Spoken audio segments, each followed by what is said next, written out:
बिहार में एक साथ सत्ता की भागीदारी निभाने के बावजूद बीजेपी और नीतीश कुमार के रिश्ते सामान्य नहीं दिखते हैं या सामान्य नहीं रहते हैं। ऐसा हम इसलिए कह रहे हैं क्योंकि नीतीश कुमार और बीजेपी के नेताओं के बीच जो रिश्ते हैं उसमें कभी गर्मजोशी दिखती है तो कभी ठंडापन भी दिखता है। नमस्कार, आप देख रहे हैं फर्स्ट बिहार झारखंड और आज हम जो खबर आपको बताने जा रहे हैं वो खबर बीजेपी प्रदेश कार्य समिति से जुड़ी हुई है। दरअसल आज पटना में बीजेपी प्रदेश कार्य समिति की बैठक हो रही है। इस बैठक में पार्टी के प्रदेश अध्यक्ष डॉक्टर संजय जायसवाल, केंद्रीय गृह राज्य मंत्री नित्यानंद राय, पार्टी के संगठन महामंत्री, नवनियुक्त संगठन महामंत्री भीखूबाई दलसानिया, इसके अलावा डिप्टी सीएम तारकिशोर प्रसाद और राष्ट्रीय मंत्री नियुक्त किए गए ऋतुराज सिन्हा जैसे चेहरे शामिल हो रहे हैं। बैठक वर्चुअल और फिजिकल दोनों मोड में चल रही है। पार्टी के तमाम बड़े नेता पटना कार्यालय में फिजिकल तौर पर बैठक में मौजूद हैं और जिलों से जो नेता हैं या कार्य समिति के जो सदस्य हैं वो वर्चुअल मोड में जुड़े हैं। और इस बैठक के अंदर अब से थोड़ी देर पहले एक राजनीतिक प्रस्ताव लाया गया है। इस राजनीतिक प्रस्ताव में बीजेपी ने स्पष्ट तौर पर कहा है कि हम बिहार को आत्मनिर्भर बनाने के लिए अपने 6 एजेंडों के साथ सरकार में आगे बढ़ रहे हैं।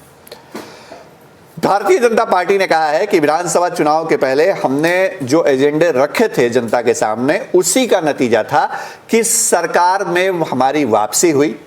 जनता ने हमारे एजेंडे को पसंद किया और भारतीय जनता पार्टी को सरकार बनाने का दोबारा मौका दिया। ऐसा नहीं है कि सरकार का नेतृत्व नीतीश कुमार नहीं कर रहे हैं। सरकार के मुखिया नीतीश कुमार हैं। बीजेपी ने जो कमिटमेंट किया था नीतीश कुमार को, उसके तहत उन्होंने मुख्यमंत्री की कुर्सी कम सीटें मिलने के बावजूद जेडीयू को दी और नीतीश कुमार को मुख्यमंत्री बनाया। लेकिन प्रदेश कार्य समिति की बैठक में 6 पन्ने का जो राजनीतिक प्रस्ताव आज लाया गया, उस राजनीतिक प्रस्ताव में कहीं भी नीतीश कुमार के नाम की चर्चा नहीं है।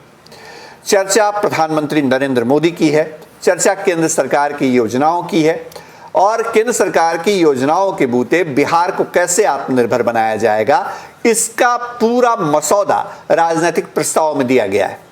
भारतीय जनता पार्टी ने इसमें 6 एजेंडों को शामिल किया गया है, जिसमें रोजगार, शिक्षा के साथ साथ कृषि आधारित संरचना और उद्योग के साथ साथ बिहार में कानून व्यवस्था का एजेंडा भी शामिल है। भारतीय जनता पार्टी ने बीजेपी के राजनीतिक प्रस्ताव मतलब बीजेपी नेताओं ने अपने राजनीतिक प्रस्ताव में नीतीश कुमार के नाम की चर्चा भले न की हो, लेकिन लालू यादव और तेजस्वी यादव के नाम की चर्चा जरूर की है। राजनीतिक प्रस्ताव में आरजेडी के शासनकाल, आरजेडी की गिरती हुई साख, राजनीतिक वजूद, इन तमाम बातों की चर्चा है। इस राजनीतिक प्रस्ताव में कहा गया है कि लालू प्रसाद यादव का उपचुनाव में प्रचार करना और उसके बावजूद आरजेडी की हार इस बात का संकेत है कि पार्टी बिहार में अब खत्म हो रही है। राजनीतिक प्रस्ताव में तेजस्वी यादव के नाम की भी चर्चा है। तेजस्वी यादव पर आरोप लगाया गया है कि वो नेता प्रतिपक्ष होने के बावजूद आपदा के दौर में बिहार की जनता के साथ खड़े नहीं रह रहे हैं। चाहे कोरोना काल हो या फिर बाढ़ जैसी आपदा, तेजस्वी यादव मुश्किलों में बिहार की जनता के साथ नहीं रहे, जो उनकी नेतृत्व क्षमता को कमजोर बता रहा है। नीतीश कुमार की चर्चा राजनीतिक प्रस्ताव में न होना अपने आप में इस बात का संकेत है कि बीजेपी धीरे धीरे बिहार में अपने बूते आगे बढ़ने की कोशिश कर रही है। ऐसा नहीं है कि पहली बार ऐसा किया गया है, पहले भी ऐसे मौके आए हैं जब नीतीश कुमार के नाम की चर्चा राष्ट्रीय कार्य समिति में हुई है, माफ कीजिएगा प्रदेश कार्य समिति में हुई है, लेकिन इस बार इससे परहेज किया गया है।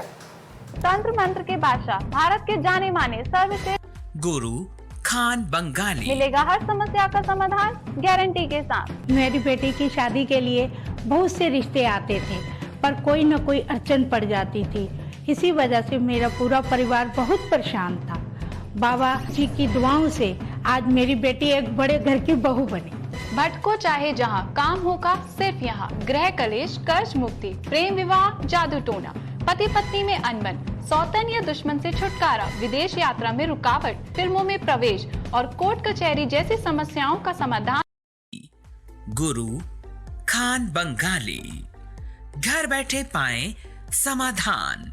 अभी कॉल करें 8448277903। शायद इसकी वजह यह भी है कि आज जनता दल यूनाइटेड की तरफ से नीतीश कुमार के 15 वर्षों के बिहार में शासनकाल को लेकर के एक अलग से कार्यक्रम का आयोजन किया जा रहा है। बिहार में नीतीश कुमार के चेहरे की ब्रांडिंग जेडीयू अकेले कर रहा है और यह बात कहीं ना कहीं बीजेपी को इस समझ में आ गई है कि अब नीतीश कुमार के चेहरे से अलग हमें अपने बूते बिहार में आगे बढ़ना होगा। आगे बिहार पे सियासत का कौन सा खेल होगा ये वक्त के साथ तय होगा, लेकिन आप फर्स्ट बिहार झारखंड के साथ जुड़े रह सकते हैं तमाम खबरों के लिए, अपडेट के लिए। हमारी खबर आपको कैसी लगी कमेंट बॉक्स में जरूर बताइएगा। नमस्कार।